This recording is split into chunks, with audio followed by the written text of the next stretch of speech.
ABP news पर देखिए जन मन दिबांग के साथ।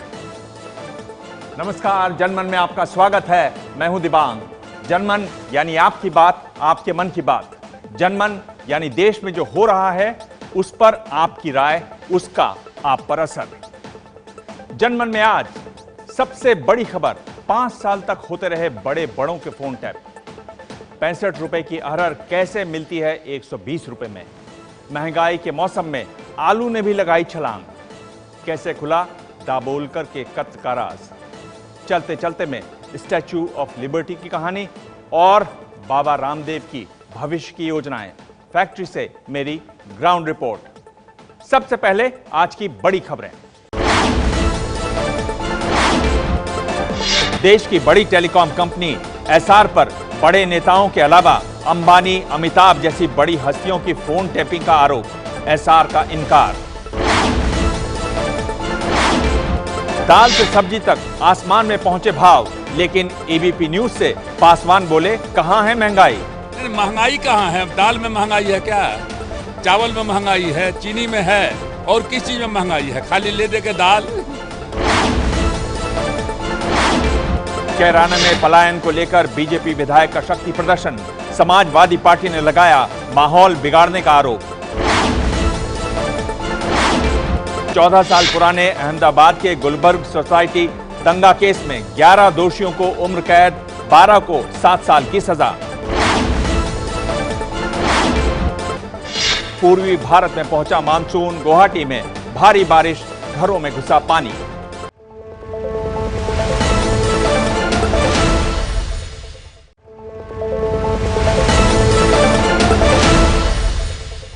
देश की बड़ी टेलीकॉम कंपनी एसआर ने बड़े नेताओं, उद्योगपतियों और नौकरशाहों के फोन 2001 और 2006 के बीच टेप किए। यानी कंपनी ने चोरी से इन लोगों की बातें रिकॉर्ड की। इस दौरान देश में अटल बिहारी वाजपेयी और फिर प्रधानमंत्री मनमोहन सिंह की सरकार रही। यह सनसनीखेज आरोप सुप्रीम कोर्ट के एक वकील ने लगाया है। एबीपी न्यूज के पास ऐसा कोई जरिया नहीं है जिससे यह बात साबित हो कि फोन टैपिंग हुई या नहीं। इस रिपोर्ट का आधार प्रधानमंत्री नरेंद्र मोदी से की गई एक शिकायत है, लेकिन जो खुलासे हो रहे हैं उससे आने वाले दिनों में राजनीति से लेकर उद्योग जगत में बड़ा भूचाल आ सकता है। फोन टैपिंग मतलब 2 लोगों की बातचीत रिकॉर्ड कर लेना, और अगर ये लोग देश की बड़ी हस्तियां हों, और अगर ऐसी 200 बातचीत रिकॉर्ड हुई हों, और अगर ये दायरा 2001 से 2006 तक का हो, तो रहस्य और गहरा जाता है। फोन टैपिंग का जिन फिर से बाहर आया है। इस बार आरोपों के घेरे में है एसआर समूह, और बातचीत देश की सबसे शक्तिशाली जगह यानी प्रधानमंत्री कार्यालय की रिकॉर्ड हुई है। इस बार के टेप कांड के पीछे एसआर कंपनी के पूर्व विजिलेंस और सुरक्षा प्रमुख अल बासित खान का चेहरा बताया जाता है। अल बासित वो शख्स है जो साल 2011 तक एसआर में बड़े ओहदे पर तैनात था, और बासित ही इन टेपों को लेकर सुप्रीम कोर्ट के वकील सुरेन उप्पल के पास आया था। सीडीज के साथ डॉक्यूमेंट्स थे जो उस वक्त से ताल्लुक रखते हैं, वो लेकर आए थे जनवरी 2016 में। कॉरपोरेट्स की हैं और कैबिनेट मिनिस्टर्स की हैं, टॉप ऑफिशियल्स की हैं, इवन एडवाइजरिंग जो कमेटी है पीएमओ ऑफिस की, उसके मेंबर्स की भी थी। और जो कन्वर्सेशंस थी, अगर हम उसको, जो ग्राउंड रियलिटी थी उस वक्त की इकोनॉमिक पॉलिसीज़ की और गवर्नमेंट की पॉलिसीज़ की रिलेटिंग टू PPP और corporate involvement in the government, इन सबको रिलेट अगर किया जाए तो काफ़ी एविडेंशरी वैल्यू रखती हैं। वकील सुरेन उप्पल ने प्रधानमंत्री कार्यालय को जो शिकायत भेजी है, उसके मुताबिक इन टेपों में रिलायंस के chairman Mukesh Ambani, Reliance ADAG group के प्रमुख अनिल अंबानी, उनकी पत्नी टीना अंबानी, अभिनेता अमिताभ बच्चन, समाजवादी पार्टी सांसद अमर सिंह, समाजवादी पार्टी प्रमुख मुलायम सिंह यादव, सहारा प्रमुख सुब्रत राय, बीजेपी के पूर्व नेता स्वर्गीय प्रमोद महाजन, पूर्व विदेश मंत्री जसवंत सिंह, बीजेपी नेता पीयूष गोयल, सुरेश प्रभु, एनसीपी नेता प्रफुल्ल पटेल, पूर्व प्रधानमंत्री अटल बिहारी वाजपेयी के दामाद और ओएसडी रंजन भट्टाचार्य, बीजेपी नेता एनके सिंह, बीजेपी नेता सुधांशु मित्तल के नाम शामिल हैं। किसी के हुए, किसने किए, ये तो मुझे मालूम नहीं है, लेकिन कायदे से किसी के भी प्राइवेट आदमी के कॉल को बिना सरकार के अधिकृत कोई कागज़ के रिकॉर्ड कोई करता है तो कायदे का उल्लंघन है और ऐसी परिस्थिति में उन पर कार्रवाई और जेल भी करना चाहिए। प्रधानमंत्री कार्यालय को दी गई शिकायत के मुताबिक 2 सेंटर बनाए गए, पहला दिल्ली में और दूसरा मुंबई में। दिल्ली के ग्रेटर कैलाश में एसआर गेस्ट हाउस में और मुंबई के महालक्ष्मी में बने एसआर हाउस के बेसमेंट में। याचिका के मुताबिक इस फोन टैपिंग की रिपोर्ट एसआर ग्रुप के एक बड़े अधिकारी को सौंपी गई थी और प्रीपेड सिम के जरिए फोन टैप किए जा रहे थे। सबसे पहले जिस शख्स का फोन टैप किया जाना था उसी नंबर का डुप्लीकेट प्रीपेड सिम सर्वर के जरिए जारी कर दिया जाता था। जब उस नंबर पर कोई दूसरा शख्स फोन करता या टेप होने वाले नंबर से किसी शख्स को कॉल की जाती थी तो उस कॉल को सर्वर के जरिए जारी किए गए प्रीपेड सिम में रिकॉर्ड कर लिया जाता था। वकील उप्पल का दावा है कि ऐसे प्रीपेड सिम कार्ड में एक साथ 2 से 3 फोन नंबर तक दिए जाते थे। इन प्रीपेड सिम से किसी को कॉल नहीं किया जा सकता था और इस तरह जिन जिन हस्तियों की फोन टैपिंग हुई उनके नंबर के डुप्लीकेट सिम निकालकर इतने सालों से फोन टैप किए गए। इस तथाकथित टेप कांड के पीछे आखिर वो कौन शख्स है जो जानना चाहता है कि बंद कमरों के पीछे आखिर क्या हो रहा है, कौन किसे बचाना चाहता है और कौन किसे फंसाना चाहता है। टेपों में जो बातें बताई जा रही हैं उससे तो कुछ ऐसा ही लगता है, लेकिन सबसे बड़ा सवाल ये है कि इस तथाकथित टेपिंग के पीछे आखिर है कौन। अलबासी का क्या कहना था, ये फोन रिकॉर्डिंग के लिए ऑर्डर किसने दिए थे? ऑर्डर मिस्टर रुयास में ही दिए गए थे, जो कंपनी की टॉप मैनेजमेंट थी उन्होंने ही दिए थे। तो अलबासित का आखिर मकसद क्या था इन सीडीज को बाहर लाने का? देखिए, ये सब्जेक्ट मैटर ऑफ इंक्वायरी है। सवाल उठता है कि अगर एसआर ग्रुप के मालिकों ने अल बासित खान को फोन टैप करने के आदेश दिए तो भी ये टेप अल बासित तक कैसे पहुंचे? वो खुद इन्वॉल्व थे सर्वेलेंस में, विजिलेंस के हेड थे। अपनी ऑफिशियल कैपेसिटी में जो हायर किए गए थे तो वो इंटरनल सर्वेलेंस का भी उनकी रिक्वायरमेंट्स थी जॉब प्रोफाइल की। उन्होंने कुछ डॉक्यूमेंट्स भी मुझे दिखाए थे। पर्सनल रिलेशंस भी उनके काफ़ी अच्छे थे, जैसा उन्होंने बताया रुयास के साथ। पीएमओ को लिखी चिट्ठी में वकील उप्पल ने शक जताया है कि 21 अप्रैल 2016 को बासित खान के रवैये में इसलिए बदलाव आया क्योंकि शायद उसकी मुलाकात एसआर ग्रुप के प्रशांत रुइया से हो चुकी थी और बकौल उप्पल तब से उसकी मुलाकात बासित खान से नहीं हुई। 21 अप्रैल को कुछ ऐसे सर्कमस्टेंसेस हुए जब मुझे लगा कि शायद कंपनीज के द्वारा या उनके अपने किसी करने के द्वारा गलत ढंग से रोकने की या दबाने की कोशिश हो रही है। तब मैंने मेल लिखी 21 अप्रैल को, जिसमें कॉरपोरेट्स को भी मैंने मेल की। एसआर समूह ने उप्पल के आरोपों पर जवाब दिया है कि उप्पल ने हमारे पूर्व कर्मचारी के नाम पर बिल्कुल मनगढ़ंत और गलत कहानी हमसे वसूली के लिए बनाई। जब उन्हें यह लगा कि हम उनकी नाजायज मांगों को नहीं मानेंगे तो वो हमें बदनाम करने और मीडिया के जरिए हम पर दबाव बनाने की कोशिश कर रहे हैं। अगर वो सार्वजनिक रूप से माफी नहीं मांगते हैं और बिना शर्त आधारहीन आरोप वापस नहीं लेते हैं तो हम उनके खिलाफ कानूनी कार्रवाई करेंगे। एसआर ने न कभी खुद और न ही किसी के जरिए किसी के फोन की टैपिंग कराई है। हम आरोपों और पूरे मामले में उप्पल की भूमिका की पूरी जांच का स्वागत करते हैं। इस कथित टेप कांड में जिन लोगों के फोन रिकॉर्ड होने की बात है उनसे एबीपी न्यूज ने उनका पक्ष जानने की कोशिश की। रिलायंस के चेयरमैन मुकेश अंबानी ने प्रतिक्रिया देने से इनकार किया। रिलायंस एडीएजी ग्रुप के प्रमुख अनिल अंबानी और उनकी पत्नी टीना अंबानी ने प्रतिक्रिया देने से इनकार किया। अभिनेता अमिताभ बच्चन का अभी तक जवाब नहीं आया है। समाजवादी पार्टी सांसद अमर सिंह देश के बाहर हैं, उनकी प्रतिक्रिया नहीं मिल रही। सहारा प्रमुख सुब्रत राय ने प्रतिक्रिया देने से इनकार किया। बीजेपी के पूर्व नेता स्वर्गीय प्रमोद महाजन की बेटी पूनम महाजन ने कहा है कि वो पूरी जानकारी लेकर ही प्रतिक्रिया देंगी।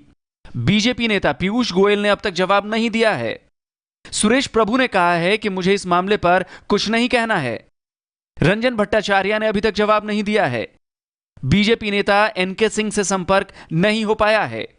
बीजेपी नेता सुधांशु मित्तल ने प्रतिक्रिया देने से इनकार किया है।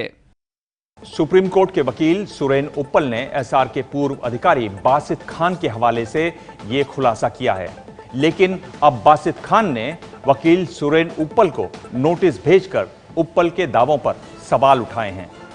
इस साल जनवरी में मैं आपसे मिला और कुछ रिकॉर्डिंग के बारे में आपसे राय मांगी। यह रिकॉर्डिंग मुझे मुंबई पुलिस क्राइम ब्रांच के एक बड़े अधिकारी ने सुरक्षित रखने के लिए दी थी। इस रिकॉर्डिंग की सच्चाई और स्रोत के बारे में कोई जानकारी नहीं है।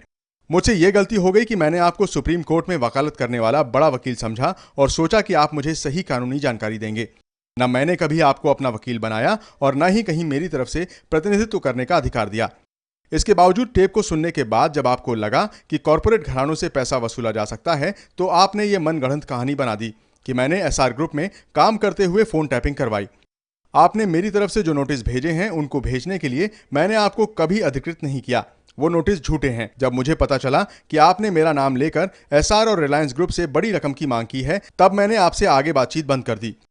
ऐसा लगता है कि आपने जो नोटिस भेजे उनका कोई असर नहीं हुआ, इसलिए आपने मीडिया में खबर छपवा दी ताकि मेरे ऊपर आपके गैर कानूनी काम का समर्थन करने का दबाव बने। मैं एक बार फिर आपसे कहता हूं कि आप अपने गैर कानूनी काम में मुझे घसीटने की कोशिश ना करें, नहीं तो मुझे आपके खिलाफ कानूनी कार्रवाई करनी होगी। सरकार ने फोन टेपिंग के खिलाफ बेहद सख्त कानून बनाया हुआ है। कोई भी कंपनी बिना सरकार के आदेश के किसी भी ग्राहक का फोन टेप नहीं कर सकती।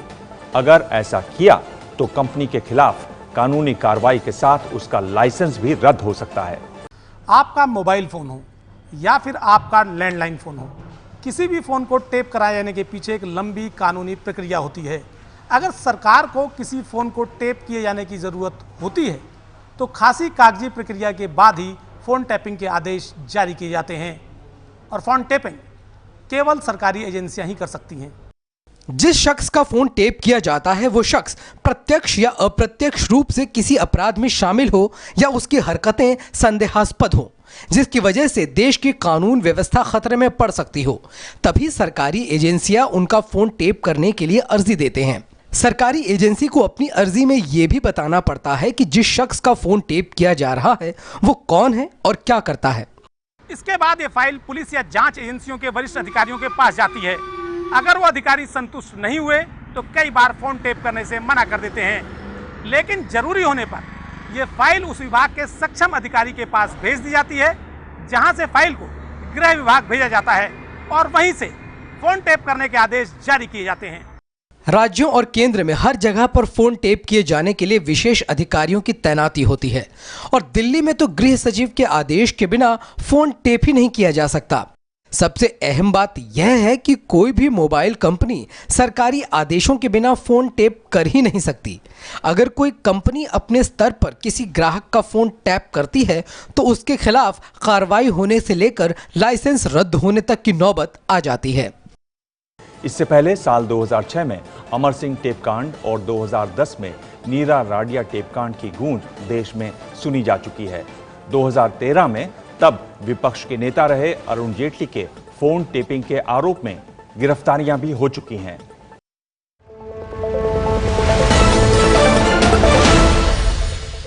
दाल के दाम पर दंगल। अब दाल की आसमान छूती कीमतों के लिए कई राज्य सरकारें केंद्र को दोष दे रही हैं, लेकिन केंद्रीय खाद्य मंत्री रामविलास पासवान ने परसों मुझसे कहा था कि दाल के दाम बढ़ने के लिए राज्य सरकारें जिम्मेदार हैं।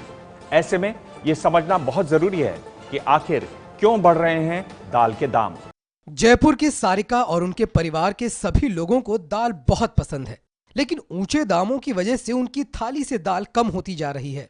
जो दालें पहले 1 किलो 1.5 किलो या 2 किलो लेते थे, अब वो सारी अगर लेनी है तो उनकी क्वांटिटी कम करनी पड़ेगी, तभी उतने अमाउंट में वो सारी आ पाती हैं। तो अब आधा किलो के करीब ही ले पाते हैं हर चीज। देश के ज्यादातर घरों का यही हाल है।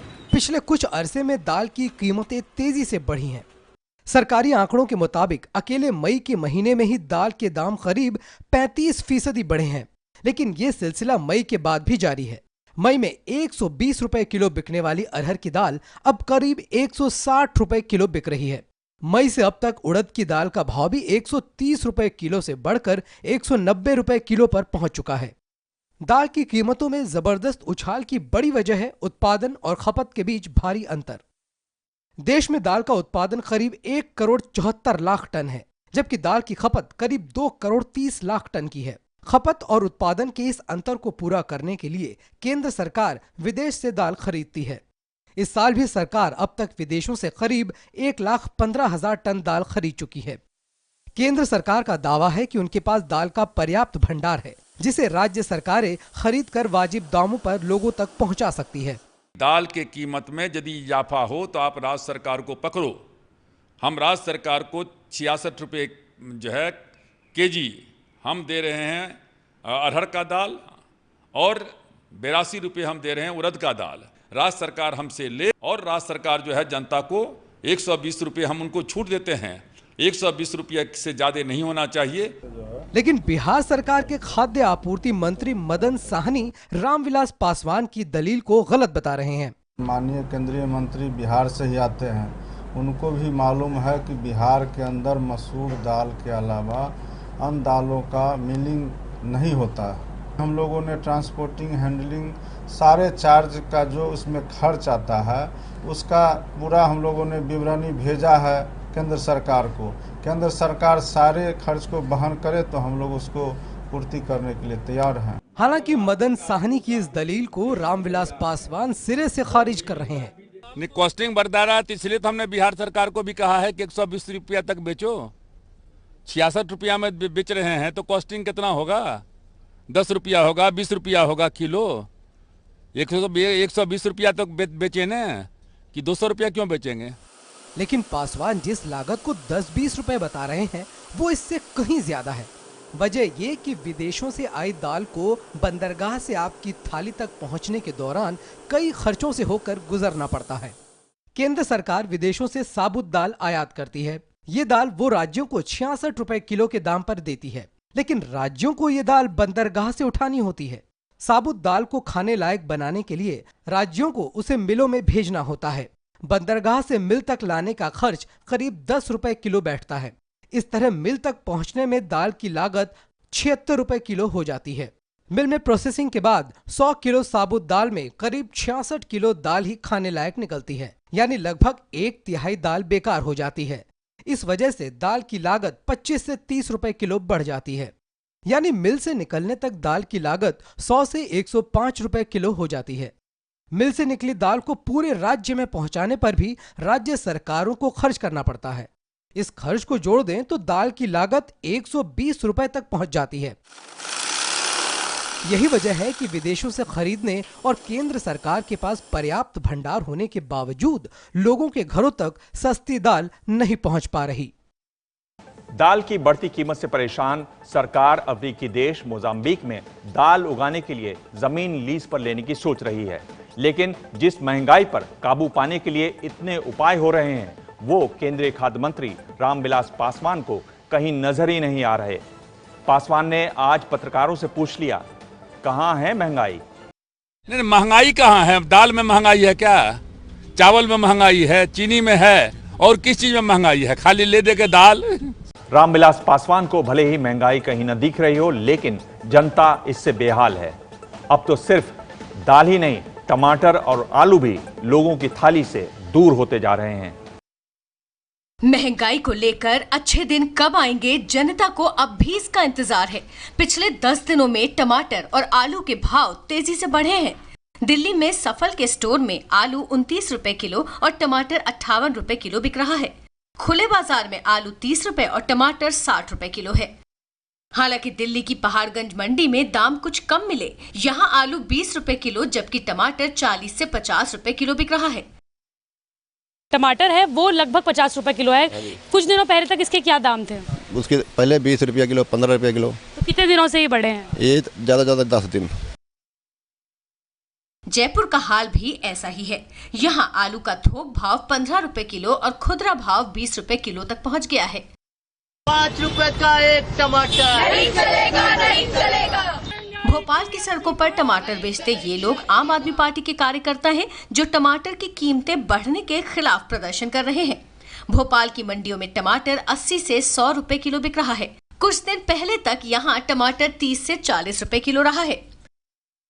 भोपाल में 10 दिन पहले तक 12 रुपए किलो बिकने वाला आलू भी अब 20 से 25 रुपए किलो बिक रहा है। अहमदाबाद की मंडी में भी टमाटर और आलू की कीमतों में आग लगी हुई है। यहाँ आलू 25 रुपए किलो, टमाटर 80 रुपए किलो बिक रहा है। महंगाई से परेशान उषा पटेल समझ नहीं पा रही कि वो घर में हर रोज सबको सब्जी कैसे खिलाएं। सामान्य मानवी कैसे जी सकता है? अपनी सरकार बोल रही है कि अपने बच्चे को पौष्टिक आहार दो, और ये पौष्टिक आहार कहाँ से मिलेगा? टमाटर और आलू की महंगाई से खरीदार भले ही परेशान हो, लेकिन यूपी के बाराबंकी में किसान खुश हैं। उन्हें अब टमाटर के लिए 22 से 28 रुपए किलो का भाव मिल रहा है। पैदावार मतलब जो है कम होने के कारण भी, लेकिन प्रॉफिट अच्छा दे रही है। बिल्कुल फायदा, करीब 4 लाख रुपए छूटा लमसम हमारा 9 बीघे में। ईमेल ने खोले कत्ल के राज। नरेंद्र दाभोलकर हत्याकांड में नया खुलासा हुआ है। गिरफ्तार किए गए डॉक्टर वीरेंद्र तावड़े के ईमेल से सीबीआई को अहम जानकारियां मिली हैं। कई कोडवर्ड्स मिले हैं जिनका इस्तेमाल दाभोलकर की हत्या की साजिश रचने में किया गया।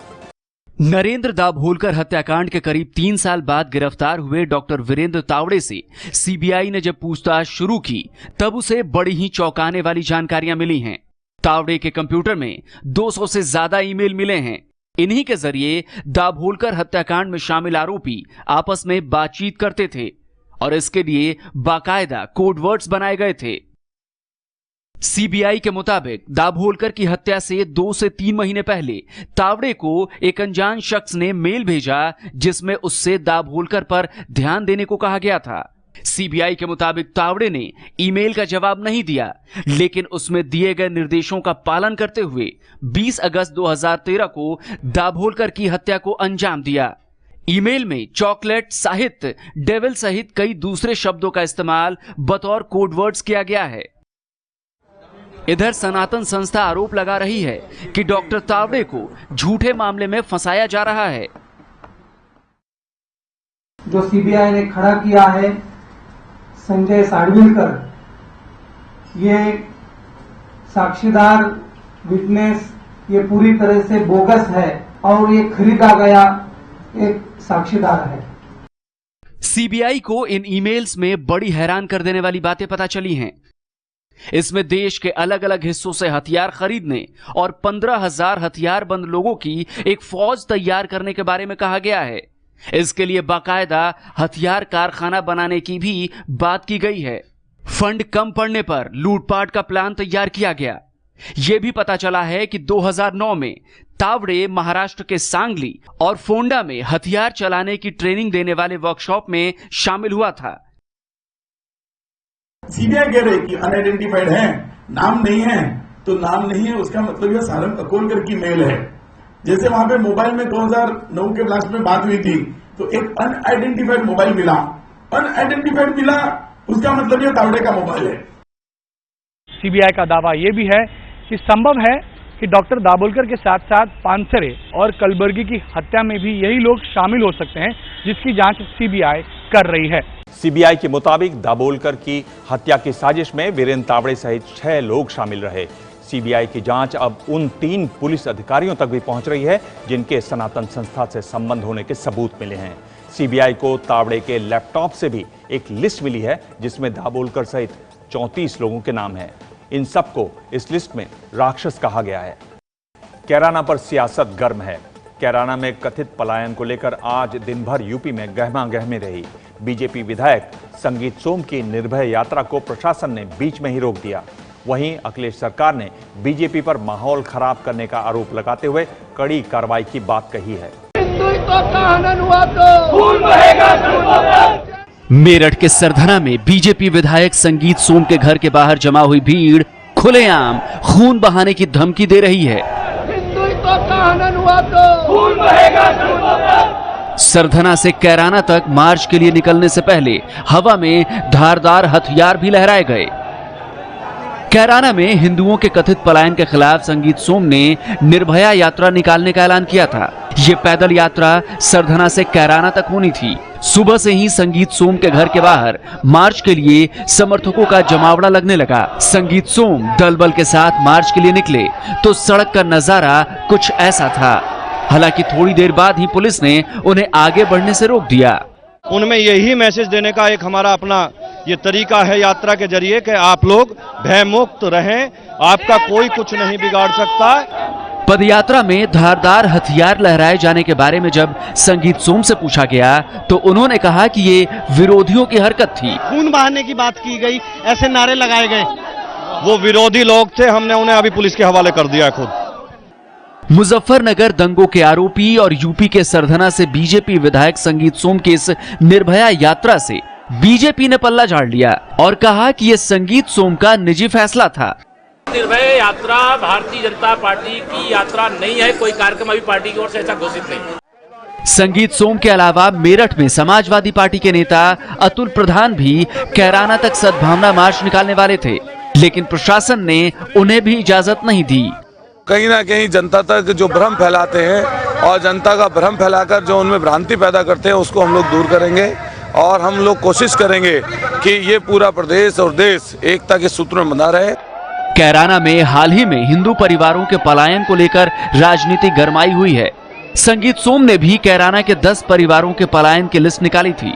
अखिलेश सरकार का कहना है कि यूपी में जानबूझकर माहौल बिगाड़ने की कोशिश की जा रही है। कहीं पर भी कोशिश की अगर दंगा करने की और इस तरीके का माहौल बिगाड़ने की, चाहे संगीत सोम हो या कोई भी हो, बड़ा से बड़ा आदमी हो, कहीं पर भी दंगा नहीं होने दिया जाएगा। बीजेपी ने इस मामले में सीबीआई जांच की मांग की है। आज लखनऊ में कैराना पर बीजेपी सांसदों और नेताओं की टीम ने अपनी रिपोर्ट यूपी के राज्यपाल राम नाईक को सौंपी। बीजेपी ने रिपोर्ट में कहा कि लोग खराब कानून व्यवस्था की वजह से पलायन कर रहे हैं, न कि सांप्रदायिक तनाव की वजह से। बीजेपी ने इस मुद्दे पर अब अपनी राय बदल दी है। यूपी में अगले साल विधानसभा चुनाव होने हैं, तो आने वाले दिनों में ऐसे मुद्दों की भरमार रहेगी। जरूरत है हर मामले की जांच हो और अफवाहों पर ध्यान न दिया जाए।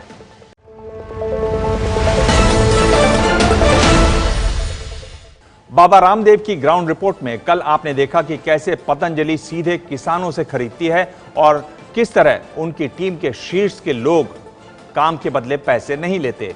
आज देखिए बाबा रामदेव की बुलंदियों का सफर, मेरी ग्राउंड रिपोर्ट। पतंजलि आयुर्वेद का सामान इतना क्यों बिकता है, वो कहां बनता है और कैसे पतंजलि आयुर्वेद इतना कामयाब हो रहा है। कोलगेट का गेट भी बंद होगा, यूनिलीवर का लीवर भी बैठेगा और नेस्ले की चिड़िया भी उड़ेगी। यहाँ जीरो बैक्टीरिया एनवायरनमेंट है। यहाँ बाई तरफ पूरी लैब बनी हुई, आपको दिखाई नहीं देंगी। दीवारें इस तरह की बनी हुई, पूरी स्टील की दीवारें हैं। पूरी पूरा फर्श भी ऐसा है जैसे हॉस्पिटल में होता है। जी जी। और ये सब अलग अलग यूनिट्स हैं, आपको एक एक देखेंगे आप। ये सारा जो जूस मिलता है पतंजलि का, वो जूस यहाँ पर पैक होता है, तो उसको स्टरलाइज करते हैं। यहाँ ये एक पार्ट है उसका, फिर आगे इसका एक दूसरा पार्ट है, फिर आगे उसको पैकिंग होता है। खाने पीने की चीज़ों के लिए जितनी जैसी सावधानी रखनी चाहिए, वो पूरी की पूरी सावधानी, माने लोगों की सुरक्षा की जिम्मेदारी ये हमारी है। हम पर लोग भरोसा करके यदि पतंजलि का जूस पीते हैं तो उस जूस की जिम्मेदारी हमारी है। यद्यपि हम स्वदेशी के पोषक है, लेकिन टेट्रा पैक की जो आधुनिकतम मशीन है वो हमने पूरी लगाई है। और ये कहाँ से आई है ये मशीन? ये कोई जर्मनी से आई है, कोई इटली से आई है। और ये पूरा कितना यहाँ पर पैक होता होगा हर रोज? इसकी कैपेसिटी काफ़ी बड़ी है। हाँ। ये जो है ये स्वीडन की मशीन है, कुछ जर्मनी की, कुछ फ्रांस की, कुछ इटली की, कुछ ये जो टेट्रा पैक मशीन है ये स्वीडन की है। अच्छा। इसको पूरा आपको देखो अंदर दिखाते हैं। ये सारा ऑटोमेटिक प्लांट है। वहाँ से आप देख रहे थे, मैं थोड़ा मजाक में बोलूँ तो करीब आधा किलोमीटर में है, ये लंबी करके दिखाएं तो इसको। हाँ। और ये जो है इसमें 100% जो है ये प्योर इसके अंदर जूस है, कोई एक बूंद इसमें मिलावट नहीं हो सकती। लोग आंवला एलोवेरा का जूस पीते नहीं थे, तो हमने इसको लीची के फ्लेवर डाल करके, ओरिजिनल फ्लेवर है, कोई ऐसे वो केमिकल वाला नहीं है। इतना टेस्टी है ये कि ये मशीन 24 घंटे हमारी चलती है। और अब इसकी 6 लाख जो है पैकेट निकलते हैं डेली ये, तो अब ये कैपेसिटी हमारी कम पड़ गई। ऐसे ही इसमें गोवा का जूस है, मैंगो जूस है, लीची का जूस है, मिक्स फ्रूट जूस है, वो भी सब हम भरते हैं। लेकिन क्योंकि ये आंवला जो है एलोवेरा, लीची, इसके जूसों की ज़्यादा डिमांड है। इसमें सफाई भी है क्योंकि किसी का हाथ नहीं लगता, सारा काम मशीन से होता है। मशीन से जूस निकलता है, मशीन से वो पैक भी हो जाता है। मशीन से ही जूस निकलता है, मशीन से ही पैक हो जाता है। ह्यूमन टच खाली इसको जो है पैकेजिंग के लिए। आप देख रहे हैं इसमें कहीं पर भी ह्यूमन टच नहीं है। सारी मशीन ऑटोमेटिक है।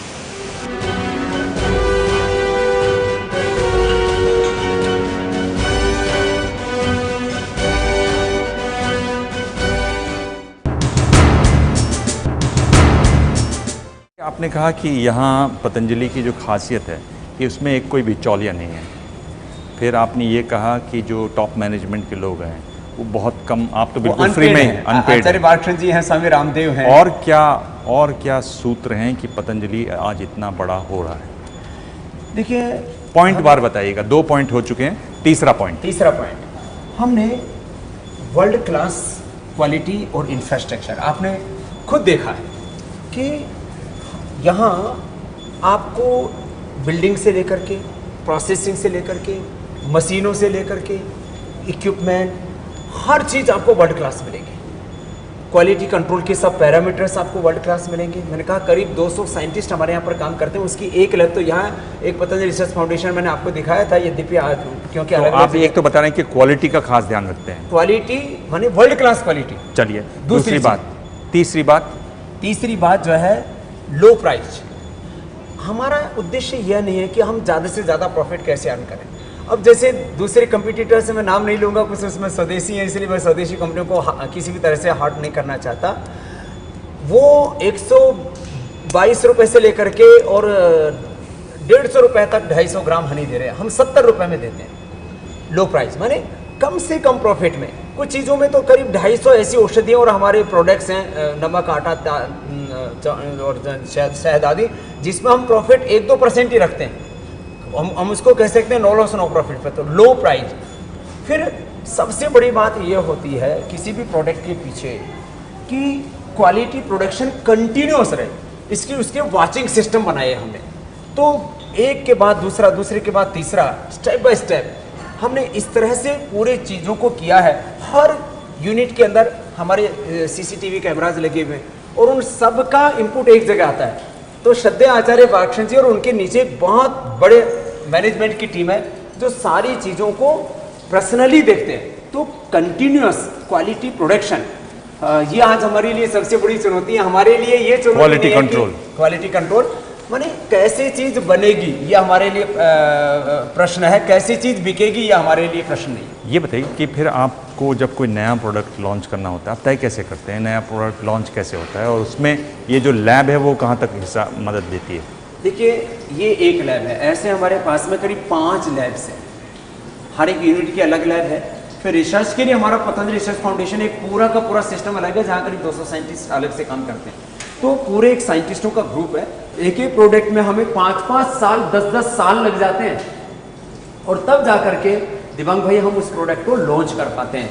अभी जैसे हम लोग जो है शिशु केयर लेकर के आ रहे हैं, तो उसके ऊपर हम पिछले 10 सालों से रिसर्च कर रहे हैं। अब वो ओके हो गया पूरा ब्रांड, तो अभी आपको थोड़े दिनों में पतंजलि शिशु केयर नाम का, माने जो बच्चों के लिए प्रोडक्ट्स बनाते हैं, अभी जोर से नहीं कर रहा था, उसमें भी आपको पतंजलि देखेगा।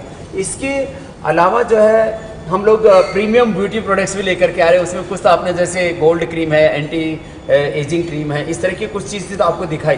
तो हम कोई भी प्रोडक्ट लेकर के आते हैं तो उसके ऊपर कम से कम 5 साल रिसर्च करते हैं। पर ये बताइए कि लोग ये बोल रहे हैं क्या ये सस्टेनेबल है, यानी क्या ये ऐसा पानी का बुलबुला तो नहीं है कि साहब 3 साल तक खूब चला, बिका भी, लोगों ने खरीदा भी, और फिर पता चला क्वालिटी गिर गई और ध्यान हट गया और धीरे धीरे वो सस्टेनेबल कैसे होगा, लगातार ये सतत चलता कैसे रहेगा? उसके लिए आपके पास क्या इंतज़ाम है, उसके लिए क्या सूत्र है?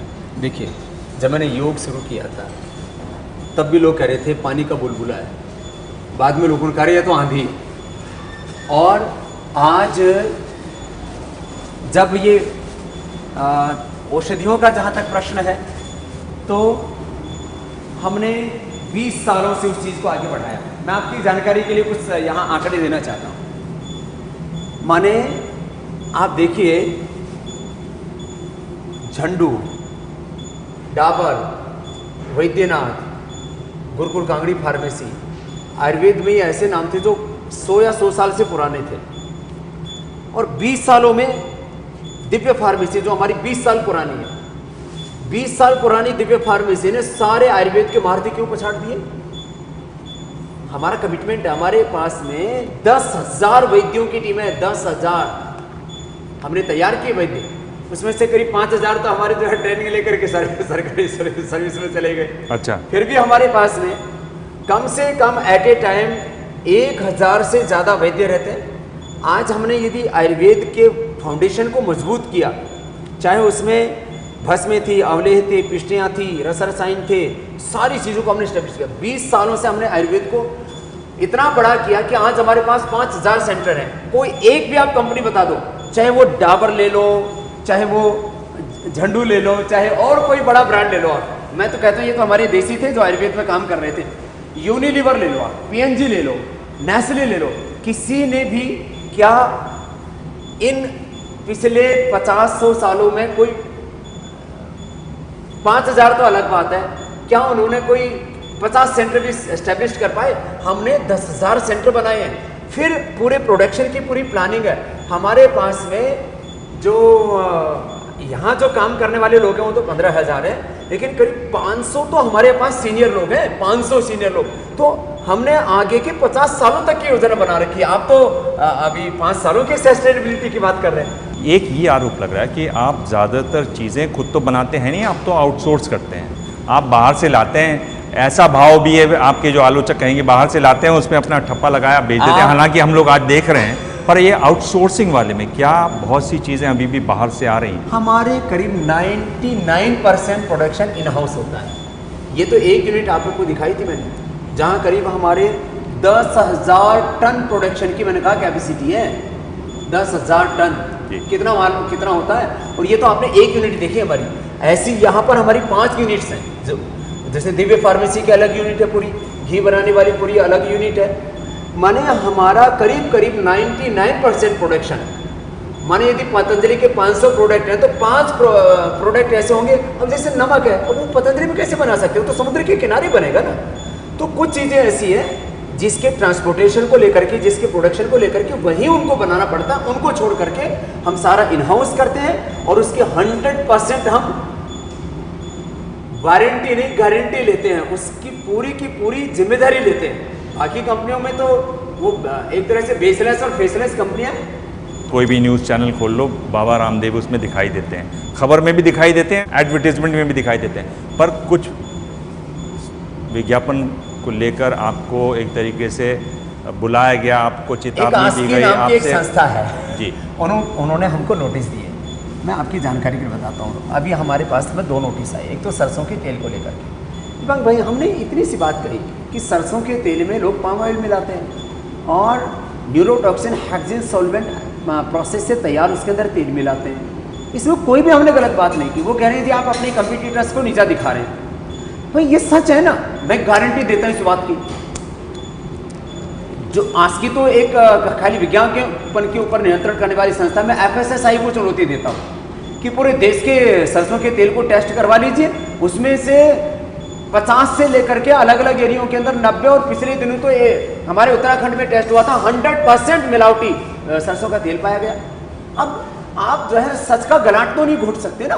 हमने सच बात कही है, कुछ हमने गलत बात नहीं कही। हमने सरसों के तेल के बारे में कही, हमें उन्होंने नोटिस दिया कि आप जो अपने कंपटीटर्स को नीचा दिखा रहे हैं। फिर दूसरा केश कांति तेल के ऊपर जो है उन्होंने हमको नोटिस भेजा, उसके अंदर मिनरल ऑयल मिलाते हैं और मिनरल ऑयल कैंसरस होता है। मैं ABP न्यूज के माध्यम से देश के करोड़ों समझदार बुद्धिमान जो विवेकशील लोग हैं, मैं उनको एक बात कहता हूँ, आप नेट के ऊपर जाकर के सर्च करके देखिए, जो मिनरल ऑयल है ये कैंसरस होता है। इस चूहों के ऊपर लगाया गया तो उनको गांठ होगी और उनको ट्यूमर जो है कैंसर हो गया।